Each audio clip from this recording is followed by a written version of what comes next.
బీజేపీపై కాంగ్రెస్ నేతలు విమర్శలు గుప్పించారు. రాజమండ్రి అర్బన్ జిల్లా కాంగ్రెస్ అధ్యక్షుడు బాలేపల్లి మురళీధర్ మాట్లాడుతూ మహిళా రిజర్వేషన్ బిల్లుపై బీజేపీ తప్పుడు ప్రచారం చేస్తోందని ఆరోపించారు.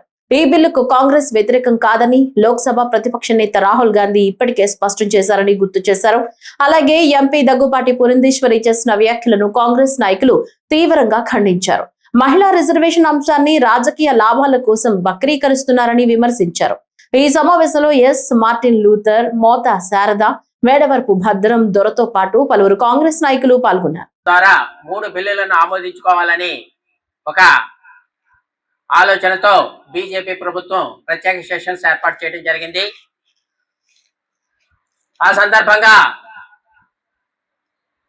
మహిళా బిల్లుని ముందు పెట్టి డీలిమిటేషన్ బిల్లుని, అలాగే కేంద్ర పాలిత ప్రాంతాలకు చెందినటువంటి ఒక బిల్లుని కూడా వారు ప్రవేశపెట్టి, ముఖ్యంగా ఈ మహిళా బిల్లు వెనుక డీలిమిటేషన్ బిల్లుని పెట్టి వీరు మహిళా బిల్లుతో పాటు ఆమోదింప చేసుకోవాలనే ఆలోచనతో వారు ఆ రకంగా ప్రవేశపెట్టారు.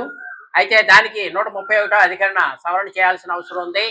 అయితే ఆ రోజు ప్రతిపక్షాలు అంటే ఇండియా కూటమి సభ్యులందరూ కూడా ఆల్రెడీ ఈ బిల్లు 2023లోనే పాస్ అయింది, మరలా ఇప్పుడు పెట్టాల్సిన అవసరం ఎందుకు వచ్చింది, డీలిమిటేషన్ విషయం అయితే దాన్ని ప్రత్యేకంగా పెట్టాలి కదా, అది కూడా ఏ రూపంలో బిల్లుని తీసుకొస్తున్నారు, దాని ప్రాతిపదిక ఏ రకంగా ఉంది, ఏ రకంగా డీలిమిటేషన్ సీట్లు పెరుగుతాయి, ఈ రకమైనటువంటి వివరణ ఏమి లేకుండా, అలాగే దానికి ఒక పేరు కూడా పెట్టకుండా మీరు ప్రవేశపెట్టడం కరెక్ట్ కాదని ఇండియా మిత్రపక్షాలన్నీ కూడా ఓటింగ్ కోరటం, ఆ ఓటింగ్లో 2/3 మెజార్టీ లేక వారు ప్రవేశపెట్టినటువంటి 131 అధికరణ బిల్లు వేగిపోవడం జరిగింది.